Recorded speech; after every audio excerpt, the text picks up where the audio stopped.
Hello everyone, আশা করছি সবাই ভালো আছো। তো দেখো, আজকের আমাদের ক্লাসের বিষয় হচ্ছে উইলিয়াম ওয়ার্ডসওয়ার্থের preface to the lyrical ballads. আমরা জানি এই লিরিক্যাল ব্যালাডস 1798-এ পাবলিশড হয়। এটাকে উইলিয়াম ওয়ার্ডসওয়ার্থ এবং কোলরিজ দুজন মিলে পাবলিশ করেছিলেন। এবং এই লিরিক্যাল ব্যালাডস পাবলিশড হওয়ার পর থেকেই আমাদের হিস্ট্রি অফ ইংলিশ লিটারেচারে রোমান্টিক পিরিয়ড স্টার্ট হচ্ছে। কিন্তু এই যে লিরিক্যাল ব্যালাডস, এই লিরিক্যাল ব্যালাডসের যে প্রিফেসটা, সেই প্রিফেসটাকে লিখেছিলেন উইলিয়াম ওয়ার্ডসওয়ার্থ। আমরা জানি যে কোনো বইয়েরই প্রিফেস থাকে, প্রিফেস বা যাকে বাংলায় মুখপদ্য বলা হয়ে থাকে। তো এই যে লিরিক্যাল ব্যালাডসের প্রিফেস, সেই প্রিফেসে ওয়ার্ডসওয়ার্থ কি করেছিলেন, এই যে নতুন একটা এরা শুরু হলো যাকে রোমান্টিক পিরিয়ড বা রোমান্টিক এরা বলা হচ্ছে, সেই রোমান্টিক এরাতে কি ধরনের কবিতা প্রডিউসড হচ্ছে বা উইলিয়াম ওয়ার্ডসওয়ার্থের কবিতা সম্পর্কে বেসিক আইডিয়া কি বা বেসিক থিওরি কি, সেই জিনিসটাকে কিন্তু ওয়ার্ডসওয়ার্থ এই লিরিক্যাল ব্যালাডসের প্রিফেসে প্রেজেন্ট করছেন। তাহলে প্রিফেসটা বেসিক্যালি আমরা বলতে পারি, আমরা মানে একটা সেন্টেন্সে বলতে পারি যে ওয়ার্ডসওয়ার্থের থিওরি অফ পোয়েট্রি আমরা এই প্রিফেসের মধ্যে পেয়ে যাই। তো চলো শুরু করি আমাদের আজকের class, preface to the lyrical ballads by William Wordsworth. এবার এটাকে আজকে টোটালি বা ফুল অ্যানালাইসিস করে নেব। তো দেখো, বেসিক্যালি এই যে প্রিফেস টু দ্য লিরিক্যাল ব্যালাডস, এটা জানার আগে আমাদের ব্যাকগ্রাউন্ডটা ক্লিয়ার করতে হবে। ব্যাকগ্রাউন্ড বলতে গেলে কি, ব্যাকগ্রাউন্ড বলতে গেলে প্রথমে আমাদের ওয়ার্ডসওয়ার্থ সম্পর্কে জানতে হবে। তো দেখো, ওয়ার্ডসওয়ার্থের জন্ম হচ্ছে 1770 এবং মৃত্যু হচ্ছে 1850। 1770 থেকে 1850 সালের মধ্যে তিনি বিলং করছেন। এবং তিনি যে লিটারারি পিরিয়ডটার আন্ডারে রয়েছেন সেটা আমি আগেও বললাম, আরেকবার বলছি, সেটা হচ্ছে রোমান্টিক পিরিয়ড। এবং এই ওয়ার্ডসওয়ার্থকে বলা হয় যে তিনি হচ্ছেন beginner of the romantic period. ওয়ার্ডসওয়ার্থের হাত ধরেই রোমান্টিক পিরিয়ড আমাদের হিস্ট্রি অফ ইংলিশ লিটারেচারে এসেছে। এছাড়াও যদি আমরা ওয়ার্ডসওয়ার্থের পার্সোনাল লাইফ দেখি তাহলে দেখতে পাবো যে he was a poet laureate of England from 1843 until his death. মানে তিনি ইংল্যান্ডের পোয়েট লরিয়েট ছিলেন। এই পোয়েট লরিয়েট একটা সম্মান যেটা ইংল্যান্ডের পোয়েটদের দেওয়া হয়। তো ওয়ার্ডসওয়ার্থ 1843 থেকে 1843 থেকে বা 1843 সাল থেকে তার মৃত্যু সাল অব্দি, মানে 1850 সাল অব্দি ওয়ার্ডসওয়ার্থ কিন্তু এই পোয়েট লরিয়েট ছিলেন। এছাড়াও ওদের কিছু ইম্পর্টেন্ট ওয়ার্ক যেগুলোর জন্য তিনি সারা জীবন অমর হয়ে আছেন, সেগুলো কি অনেক আছে। আমি বেসিক্যালি এখানে তিনটে ইম্পর্টেন্ট ওয়ার্কের নাম লিখেছি তোমাদের জাস্ট বেসিক নলেজটাকে দেওয়ার জন্য। একটা হচ্ছে দ্য প্রিলিউড, একটা হচ্ছে টিনটন অ্যাবে, একটা হচ্ছে লিরিক্যাল ব্যালাডস, যেটা প্রিফেসটা আজকে আমরা পড়ছি। তো দেখো, বুঝতেই পারলাম আমরা ওয়ার্ডসওয়ার্থ সম্পর্কে এই চারটে বেসিক পয়েন্ট জানলাম। এরপর দেখো ওয়ার্ডসওয়ার্থ যে রোমান্টিক পিরিয়ড বা রোমান্টিক পোয়েট, কেন রোমান্টিক পোয়েট, সেগুলো আমরা আস্তে আস্তে জানবো। এবং ওয়ার্ডসওয়ার্থের কি থিওরি তিনি এই প্রিফেসে দিয়েছেন সেগুলো আমরা আরো ডিটেলে কিন্তু জানবো।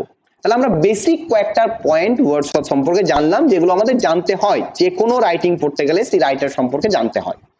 তো বেসিক্যালি দেখো, আমাদের প্রথমেই যেটা জানতে হবে এরপর সেটা হচ্ছে background to the romantic period. মানে এই যে রোমান্টিক পিরিয়ডটা রয়েছে, এই রোমান্টিক পিরিয়ডের ব্যাকগ্রাউন্ডটা কি, কেন রোমান্টিক পিরিয়ড এলো। তো দেখো, রোমান্টিক পিরিয়ড কেন এটাকে রোমান্টিক পিরিয়ড বলা হচ্ছে বা কেন রোমান্টিক পিরিয়ড এলো, সেটা জানতে হলে আমাদের একটু পিছিয়ে যেতে হবে। পিছিয়ে কোথায় যেতে হবে? নিও ক্লাসিক্যাল পিরিয়ডে যেতে হবে। নিও ক্লাসিক্যাল পিরিয়ড বা অগাস্টান পিরিয়ড, যে পিরিয়ডে আলেকজান্ডার পোপ, মিল্টন এবং আমাদের জন ড্রাইডেন বিলং করছেন। তাহলে মিল্টন, পোপ এবং ড্রাইডেন, তাদের পিরিয়ডটা হচ্ছে নিও ক্লাসিক্যাল পিরিয়ড বা তাদের পিরিয়ডটাকে অগাস্টান পিরিয়ড বলা হয়।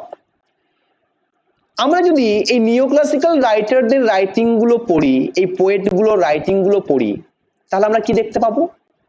আমরা দেখতে পাবো যে এনাদের কবিতাতে নেচারকে একবারই সম্পূর্ণরূপে অ্যাবান্ডন করে দিয়েছেন। মানে নেচার সম্পর্কে তারা কিছু লেখেনি।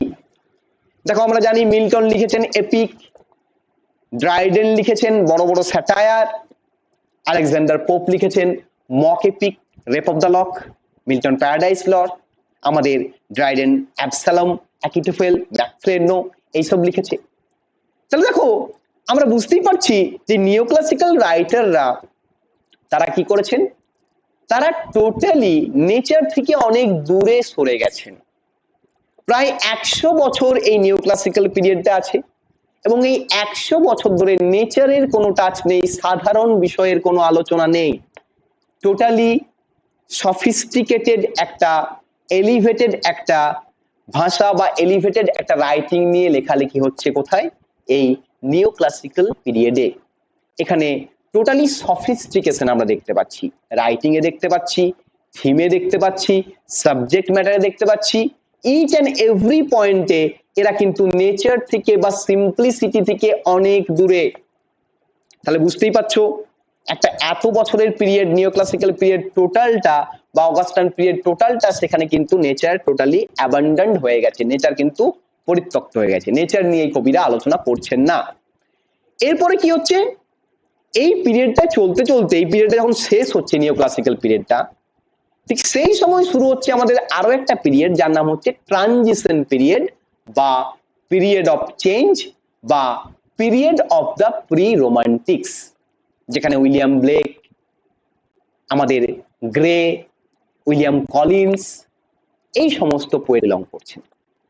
তো এনারা কি করলেন, এনারা এই যে ট্র্যাডিশন, এই যে সিউডো ক্লাসিক্যাল ট্র্যাডিশন যেটা এতদিন ধরে চলে আসছিল, এই যে নিওক্লাসিক্যাল রাইটারদের এলিভেটেড রাইটিং এর ট্র্যাডিশন বা সফিস্টিকেটেড রাইটিং এর যে ট্র্যাডিশন যেটা এতকাল ধরে চলে আসছিল, এটাকে পরিবর্তন করলেন কারা, এই ট্রানজিশনাল পোয়েটসরা বা ট্রানজিশন পিরিয়ডের পোয়েটরা, প্রি রোমান্টিক্সরা, যেখানে William Blake, Thomas Gray, William Collins এই সমস্ত রাইটাররা রয়েছেন। তারা তাদের রাইটিং এর মধ্যে সিম্পলিসিটি এবং নেচারকে নিয়ে এলেন। যদি আমরা কলিন্সকে পড়ি, আমরা তার ওড টু ইভিনিং পাবো, আমরা দেখতে পাবো নেচার বা প্রকৃতি বা ইভিনিং এর খুব সুন্দর একটা ডেসক্রিপশন। যদি আমরা গ্রেকে পড়ি, গ্রের elegy written in a country churchyard, সেখানে আমরা দেখতে পাবো যে গ্রে সাধারণ কিছু গ্রামের মানুষের কথা তার এই এলিজিতে তুলে ধরছেন। আবার যদি আমরা ব্লেক পড়ি, ব্লেকের চিমনি সুইপার পড়ি, তাহলে আমরা দেখতে পাবো যে ব্লেক সাধারণ মানুষের কথা তার কবিতাতেও লিখছেন।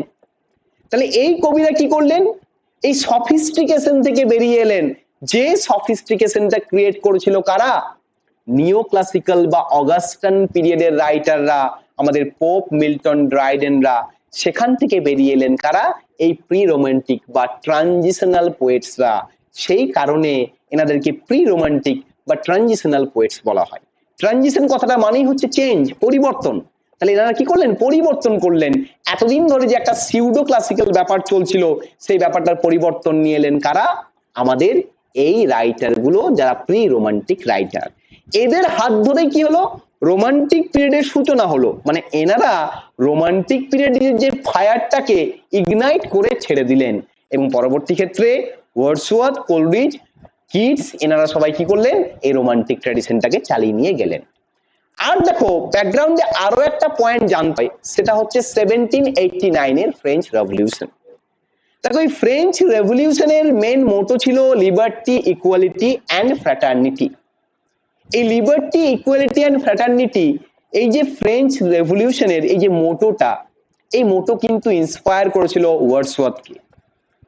দেখো আমরা যদি রোমান্টিক কবিতাগুলো পড়ি, রোমান্টিক কবিতাগুলোতেও কিন্তু আমরা লিবার্টি, ইকুয়ালিটি, ফ্র্যাটার্নিটি পেয়ে যাই।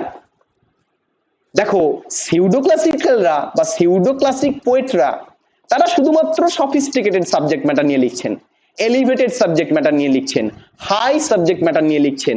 তারা সিম্পল কোনো বিষয় নিয়ে লিখছেনই না। তারা সাধারণ মানুষের কথা বাদ দিয়ে দিয়েছেন, তারা নেচারের কথা বাদ দিয়ে দিয়েছেন। তাহলে সেখানে তো ইকুয়ালিটি, ফ্র্যাটার্নিটি, লিবার্টি আসছে না। কিন্তু যখন রোমান্টিকরা লেখা শুরু করছেন, তারা সবার কথাই লিখছেন, তারা সাধারণ মানুষের কথাও লিখছেন, গ্রামের একটা লোকের কথাও লিখছেন। তাহলে তারা কি নিয়ে আসছেন, সবাইকে অ্যাজ এ হোল নিয়ে আসছেন, তাদের কবিতায় লিবার্টি, ইকুয়ালিটি, ফ্র্যাটার্নিটি আসছে। এবং ফ্রেঞ্চ রেভলিউশনের এই যে মোটোটা, এই মোটোটা প্রত্যেকটা রোমান্টিক পোয়েটকে খুব সুন্দরভাবে ইনফ্লুয়েন্স করেছিল।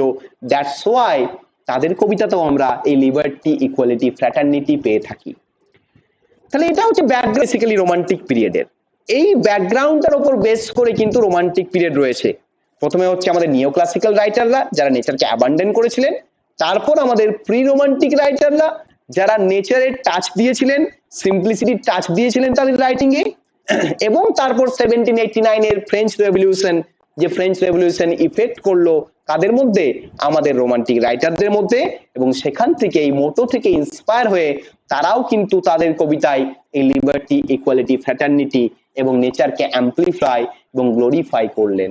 এই কারণে তারা রোমান্টিক পোয়েট। দেখো, রোমান্টিক কথার মানেই হচ্ছে যে nature, presentation of nature, love of nature বা লাভ ফর নেচার, প্রকৃতির প্রতি যে ভালোবাসা, দ্যাট ইজ কল্ড রোমান্টিক। তাহলে এই রোমান্টিক জিনিসটাকে কিন্তু আমরা এই 1798 লিরিক্যাল ব্যালাডস পাবলিশ হওয়ার পর থেকে কিন্তু দেখতে পাচ্ছি। ঠিক আছে? আর তার আগে সেটাকে শুরু করেছিল কারা? প্রি রোমান্টিকরা বা ট্রানজিশনাল পোয়েটসরা। এটা হচ্ছে আমাদের রোমান্টিক পিরিয়ডের বেসিক ব্যাকগ্রাউন্ড। এছাড়াও দেখো, আমাদের এরপর যে বিষয়টা জানতে হবে সেটা হচ্ছে about lyrical ব্যালাডস and the preface. এই লিরিক্যাল ব্যালাডস এবং প্রিফেসটা সম্পর্কে জানতে হবে। আমরা বেসিক্যালি জানি এই যে লিরিক্যাল ব্যালাডসটা উইলিয়াম ওয়ার্ডসওয়ার্থ এবং কোলরিজের একটা জয়েন্ট ভেঞ্চার। এখানে টোটাল 23টা কবিতা ছিল লিরিক্যাল ব্যালাডসে, যার মধ্যে 19টা কবিতা ছিল ওয়ার্ডসওয়ার্থের এবং 4টা কবিতা ছিল কোলরিজের। এবং এই লিরিক্যাল ব্যালাডস প্রথমে পাবলিশ হয় 1798 এর ফার্স্ট এডিশন পাবলিশ হয়। এবং এই লিরিক্যাল ব্যালাডসের যদি আমরা সেকেন্ড এডিশন দেখি, তাহলে সেকেন্ড এডিশন পাবলিশ হয় 1800 বা এটাকে বলা হয় 1801 এডিশন। এটা দুটো নামেই পরিচিত, একটা বলা হয় 1800 এডিশন বা জানুয়ারি 1801 এডিশন। এটা হচ্ছে সেকেন্ড এডিশন। এই যে প্রিফেসটা, এই প্রিফেসটা কিন্তু ফার্স্ট এডিশনে ছিল না। যে প্রিফেসটা আজকে আমরা পড়বো, এই প্রিফেসটা কিন্তু ফার্স্ট এডিশনে ছিল না। প্রিফেসটা এই সেকেন্ড এডিশন বা 1800 এডিশন বা 1801 যে এডিশন, এই এডিশনে কিন্তু অ্যাড হয়। তাহলে এটা একটা ইম্পর্টেন্ট জায়গা। প্রিফেসটা কখন অ্যাড হয়? প্রিফেসটা কিন্তু ফার্স্ট এডিশনে ছিল না, সেকেন্ড এডিশন বা 1800 এডিশন বা 1801 যে এডিশন, সেই এডিশনে কিন্তু প্রিফেসটা অ্যাড হচ্ছে। আবার এই লিরিক্যাল ব্যালাডস এর একটা থার্ড এডিশন পাবলিশ হয় 1802 তে, আবার এর একটা ফোর্থ এডিশন পাবলিশ হয় 1805 এ। তাহলে বেসিক্যালি এইগুলো হচ্ছে আমাদের লিরিক্যাল ব্যালাডস এবং এই যে প্রিফেসটা, তার যে পাবলিকেশন হিস্ট্রি, সেটা আমরা জানলাম। তাহলে আমরা কি জানলাম? যে এখানে টোটাল 23টা কবিতা ছিল লিরিক্যাল ব্যালাডস বইটিতে, তার মধ্যে 19টা কবিতা ওয়ার্ডসওয়ার্থের এবং 4টে কবিতা কোলরিজের। কিন্তু আমরা লিরিক্যাল ব্যালাডস পড়বো না, কারণ লিরিক্যাল ব্যালাডসে অনেক কবিতা আছে। আমাদের সাবজেক্ট হচ্ছে প্রিফেসটা। যে প্রিফেসটা সেকেন্ড এডিশন বা 1800 এডিশন বা 1801 এডিশনে অ্যাড হচ্ছে, যেটা ওয়ার্ডসওয়ার্থ লিখেছিলেন, সেই এডিশনের সেই যে আমাদের প্রিফেসটা, সেই প্রিফেসটা আমাদের সাবজেক্ট ম্যাটার। ঠিক আছে? এছাড়াও দেখো, আমাদের এই প্রিফেসটাকে কি বলা হয়ে থাকে? এই প্রিফেসটাকে বলা হয়ে থাকে the manifesto of the romantic movement. Manifesto means hallmark. আমরা জানি হলমার্ক দেওয়া সোনা মানে খাঁটি সোনা। তাহলে ম্যানিফেস্টো মানে হলমার্ক হতে পারে বা এক্সাম্পলও হতে পারে। এই যে প্রিফেসটা আমরা পড়তে চলেছি, সেটা হচ্ছে রোমান্টিক পিরিয়ডে একটা হলমার্ক বা ম্যানিফেস্টো বা এক্সাম্পল। এই প্রিফেসটা পড়লেই আমরা রোমান্টিক পিরিয়ডের সমস্ত বৈশিষ্ট্যগুলোকে কিন্তু বুঝে যাব। আমরা কিন্তু ইজিলি রোমান্টিক পিরিয়ড সম্পর্কে আমাদের একটা আইডিয়া হয়ে যাবে। সেই কারণে ক্রিটিকরা এই প্রিফেসটাকে বলে থাকেন it is the manifesto of the romantic movement.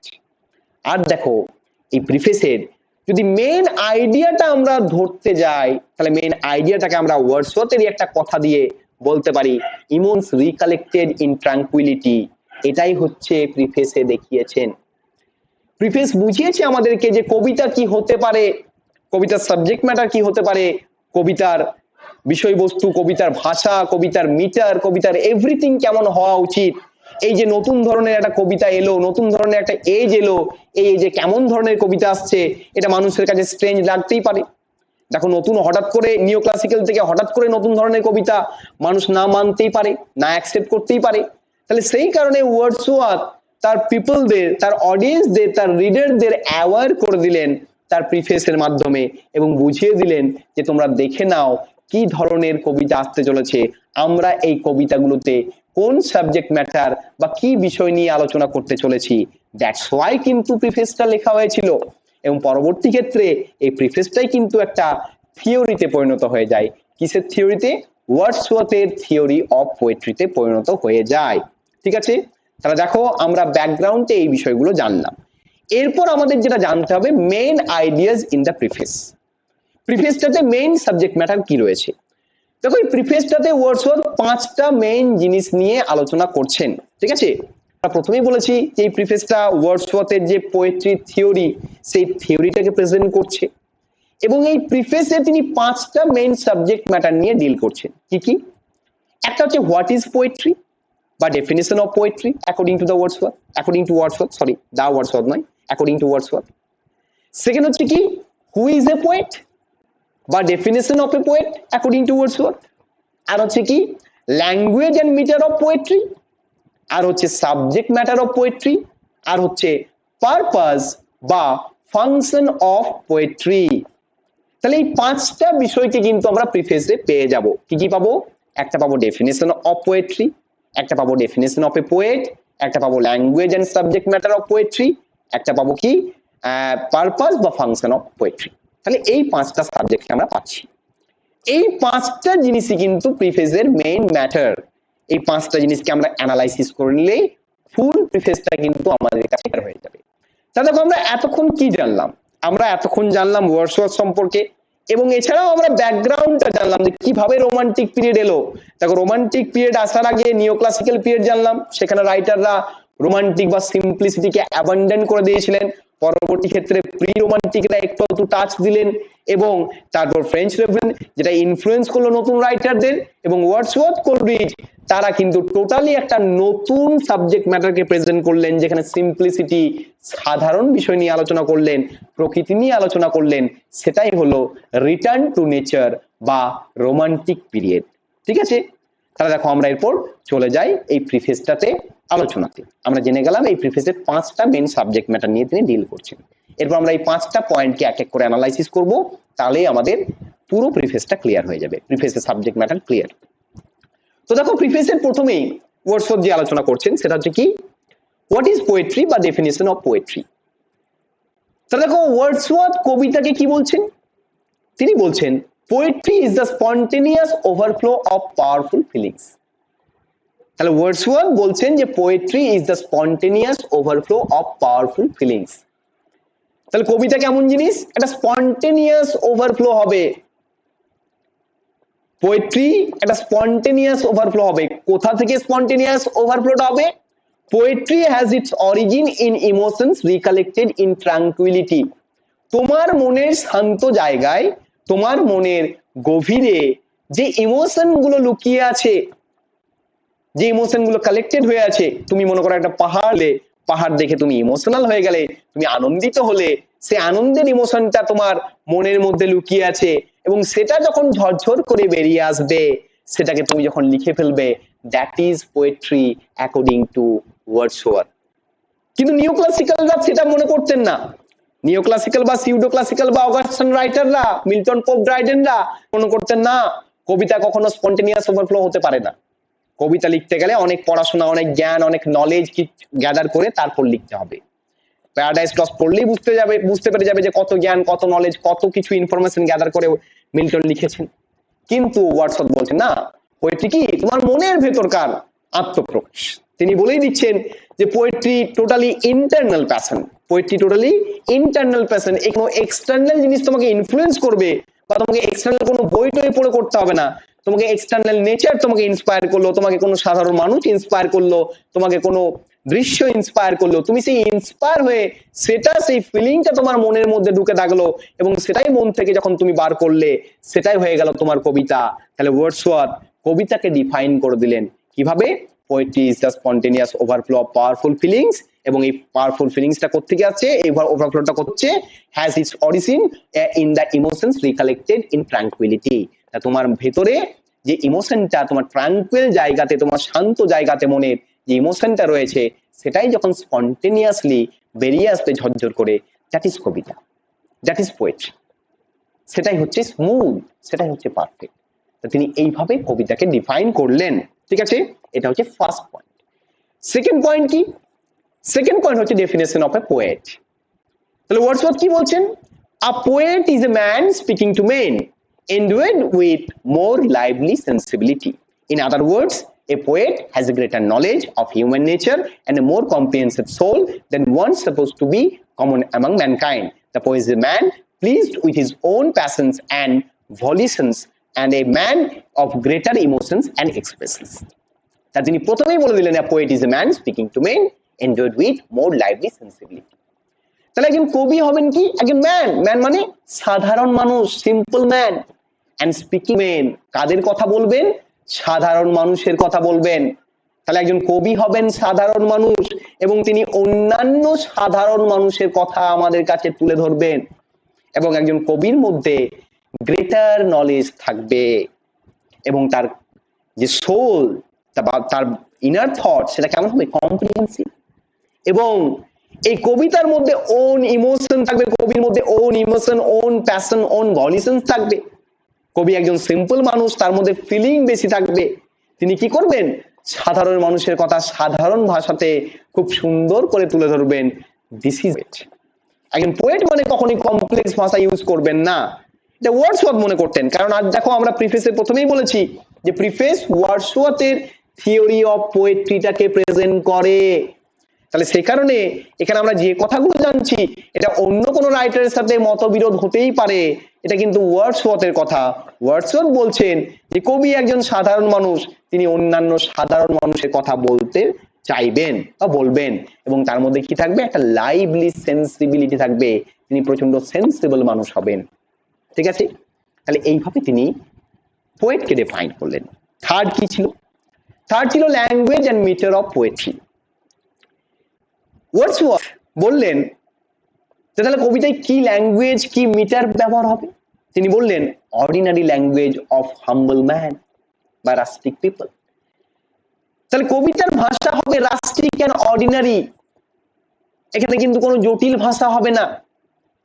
Metre essential, কবিতা লিখতে গেলে মিটার দরকার, কিন্তু সেই মিটার এবং সেই ল্যাঙ্গুয়েজকে যদি আমি প্রচন্ড জটিল করে দিই, তাহলে সেই কবিতার কোনো মানে থাকবে না। ওয়ার্ডসওয়ার্থ মনে করছেন। তুমি মিল্টন পড়ো বা পোপ পড়ো বা ড্রাইডেন পড়ো, ওখানে দেখবে ল্যাঙ্গুয়েজের কত কেরামতি, ল্যাঙ্গুয়েজকে কত কমপ্লেক্স প্রেজেন্ট করা হয়েছে, তাদের ব্ল্যাঙ্ক ভার্স গুলো কতটা জটিল, সবাই মানে উদ্ধার করতে পারবে না সহজে, অনেক পড়াশোনা করতে হবে, অনেক নলেজ গ্যাদার করতে হবে।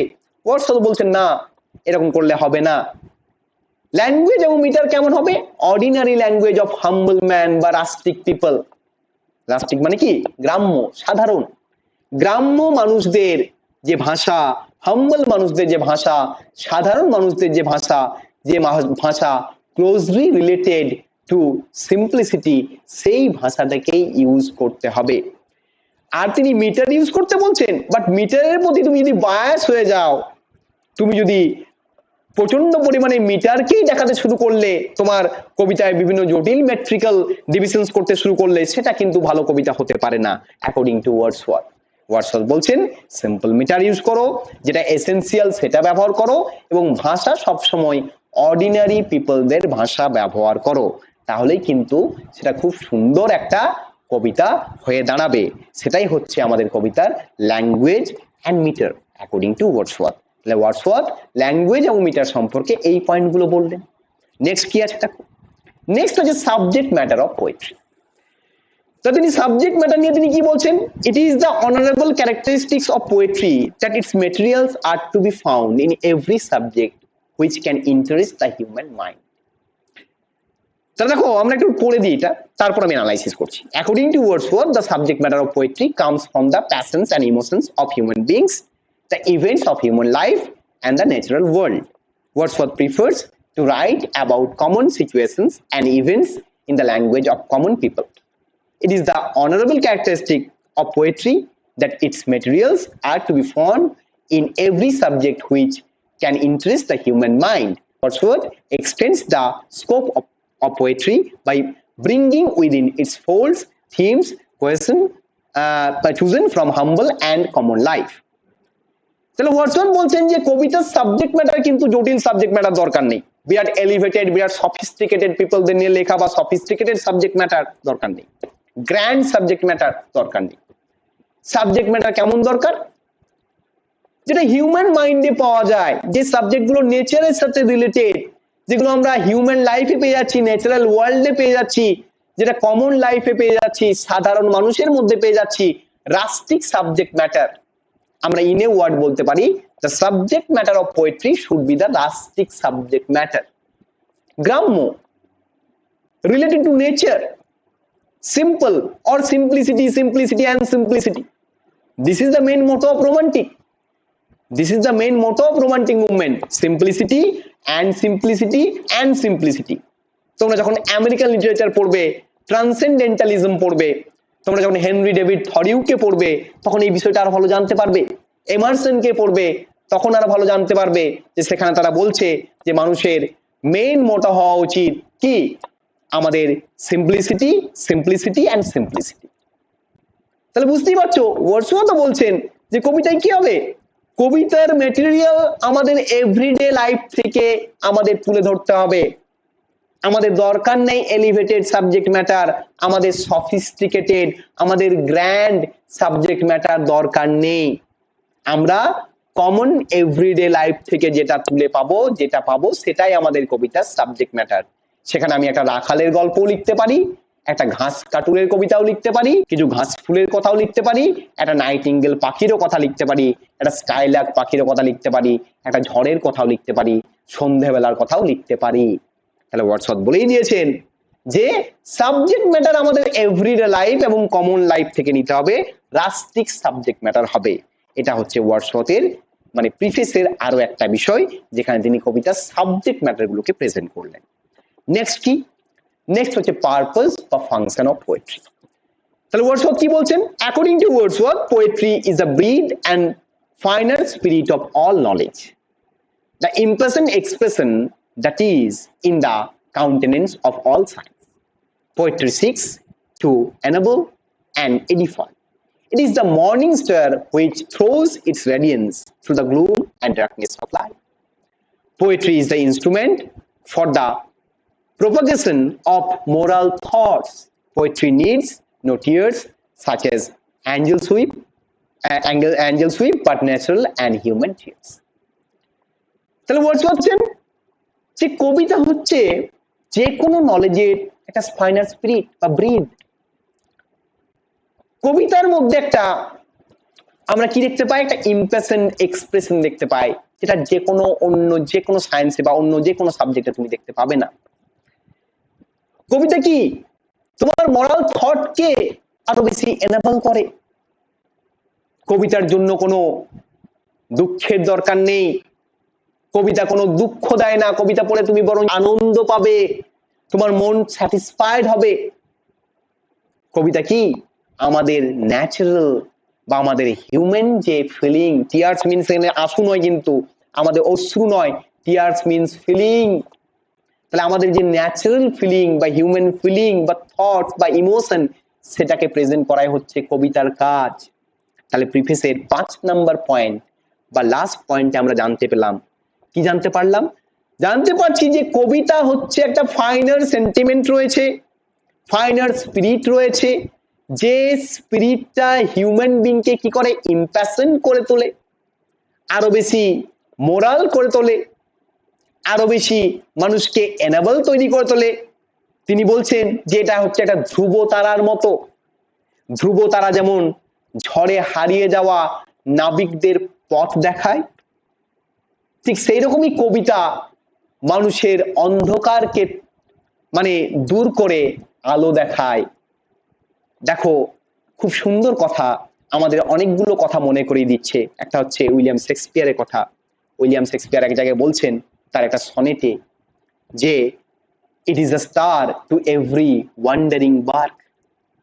উইলিয়াম শেক্সপিয়ার তার সনেট 116-এ বলছেন, তিনি এখানে কি বলছেন, ভালোবাসা নিয়ে বলছেন যে ভালোবাসা হচ্ছে একটা পোল স্টার, একটা ধ্রুব তারা। উইলিয়াম শেক্সপিয়ার বলছেন 116 নম্বর সনেটে যে ভালোবাসা হচ্ছে একটা ধ্রুব তারা যে মানুষকে সঠিক পথ দেখায়। আবার এখানে আমাদের ওয়ার্ডসওয়ার্থ বলছেন যে কবিতা হচ্ছে এমন একটা জিনিস যেটা মানুষের এক্সপ্রেশনকে তুলে ধরে, মানুষের মোরাল থট গুলোকে তুলে ধরে, মানুষকে আরো বেশি কি বলবো ফাইনার স্পিরিট করে তোলে, মানুষকে আরো বেশি মানে থটফুল করে তোলে, এবং মানুষের কাছে এটা একটা ধ্রুব তারার মতো যে মানুষকে অন্ধকারের মধ্যেও আলো দেখিয়ে থাকে। তাহলে this is the function or purpose of poetry. তাহলে দেখো এখানেই বেসিক্যালি আমাদের প্রিফেসটা শেষ হচ্ছে। শেষ হওয়ার আগে আমি একটু অ্যানালাইসিস করে দিই, তাহলে তোমাদের টোটালি ক্লিয়ার হয়ে যায় ব্যাপারটা, তোমরা আরো বেশি বুঝতে পারবে। কি কি তোমরা জানতে পারলে? দেখো তোমরা জানতে পারলে যে এই যে প্রিফেসটা, এই টোটাল প্রিফেসটা হচ্ছে উইলিয়াম ওয়ার্ডসওয়ার্থের থিওরি অফ পোয়েট্রি, প্লাস নতুন একটা এরা বিগিনিং হলো রোমান্টিক পিরিয়ড। সেই সময়কার রিডারদের সেই পিরিয়ড সম্পর্কে কোনো আইডিয়া নেই, সেই কারণে ওয়ার্ডসওয়ার্থ লিরিক্যাল ব্যালাডস পাবলিশ করেছেন। এবং লিরিক্যাল ব্যালাডসে যে কবিতাগুলো আছে সেই কবিতাগুলো হয়তো মানুষের কাছে অড মনে হতেই পারে। তাহলে মানুষের কাছে যাতে ওই কবিতাগুলো অড মনে না হয়, মানুষ যাতে বুঝতে পারে যে ওয়ার্ডসওয়ার্থ এবং কোলরিজ কি নতুন ধরনের কবিতা লিখেছেন, সেই কারণে ওয়ার্ডসওয়ার্থ কিন্তু প্রিফেসটা লিখেছিলেন। এবং প্রিফেসের যে পাঁচটা কাজ, পাঁচটা যে বেসিক পয়েন্ট, সেগুলোকে তিনি আলোচনা করেছেন, যাতে সেই সময়কার রিডার সেই প্রিফেসটা, তো তখন আমরা সবাই আমরা বই পড়ার আগে প্রিফেসটা আগে পড়ে নিই, প্রিফেস পড়লে আমরা বুঝতে পারি এই বইটায় কি ধরনের কন্টেন্ট আছে। তাহলে সেই কারণে তখনকার রিডারও বুঝে যাবে যে ওয়ার্ডসওয়ার্থের বেসিক পারপাসটা কি, ওয়ার্ডসওয়ার্থ কি বলতে চেয়েছেন। পরবর্তী ক্ষেত্রে এই প্রিফেসটাই কিন্তু ওয়ার্ডসওয়ার্থের থিওরি অফ পোয়েট্রিতে প্রেজেন্ট হয়ে যায়, এবং আমরা এখানে টোটাল ওয়ার্ডসওয়ার্থ এবং তার কবিতা সম্পর্কে যে থিঙ্কিং, কবিতার সাবজেক্ট ম্যাটার সম্পর্কে থিঙ্কিং, কবি সম্পর্কে থিঙ্কিং, তার কবিতার মিটার ল্যাঙ্গুয়েজ সম্পর্কে থিঙ্কিং, এবং কবিতার যে ফাংশন বা পারপাস সেই সম্পর্কে যে থিঙ্কিং, সেই সমস্ত পয়েন্টগুলো কিন্তু আমরা এখানে পেলাম। তাহলে এটাই হচ্ছে তোমাদের প্রিফেস টু দ্য লিরিক্যাল ব্যালাডস এর বেসিক অ্যানালাইসিস। এখানে আমি কি করলাম, টোটাল প্রিফেসটাকে অ্যানালাইসিস করে দিলাম। আশা করছি সবাই বুঝতে পেরেছো। যদি কারো কিছু প্রবলেম থাকে অবশ্যই আমাকে প্রশ্ন করবে, আমি চেষ্টা করব সেটাকে ক্লিয়ার করে দেওয়ার। তো চলো আজকে এখানেই শেষ করছি। সবাই ভালো থেকো, সবাই হ্যাপি থেকো, হেলদি থেকো, স্যানিটাইজ থেকো। God is always with you. Tata.